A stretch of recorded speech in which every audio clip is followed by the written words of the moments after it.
A ruta teatralizada Camiño do Mercado terá lugar o domingo 6 de outubro a partir das 10 da mañá, dende o Polideportivo do Sanguiñal. Constará dun percorrido duns 5 kilómetros aproximadamente por diversos espazos da parroquia de Tállara.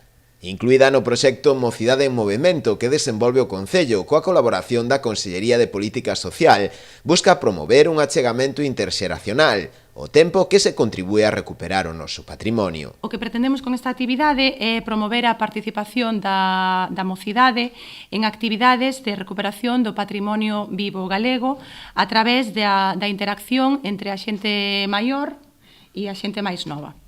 Tamén pretendemos fomentar actividades grupais entre mozos e mozas que viven en diferentes parroquias, en diferentes aldeas, tamén desenvolver actividades sociais e fomentar a imaginación e a creatividade. Principalmente está dirixida á mocidade, xente de 14 anos a 30, aínda que pode participar toda a xente en xeral. Trátase xa dunha ruta consolidada, que ano tras ano vai incorporando algunha que outra novidade. Este ano incluiránse un total de 5 actuacións teatralizadas e 3 musicais, nas que participarán un 100 de persoas. Na xente que estará con nós temos desde persoas de 80 anos do lugar que van a participar hasta a máis pequena que ten 7 anos.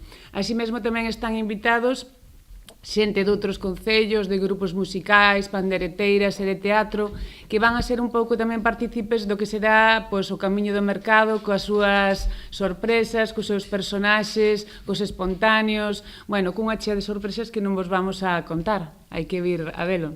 É apta para todos os públicos, é unha ruta de 5 km, sinxela, cunhas paradas constantes, a un ritmo bueno, de paseo, polo que animamos as familias, os avós, cos netos, pois precisamente para eso, para seguir preservando a transmisión da nosa cultura viva das aldeas que, bueno, pois se está pouco a pouco perdendo. As persoas interesadas en participar na ruta deberán inscribirse previamente na Oficina de Información Xuvenil do Concello.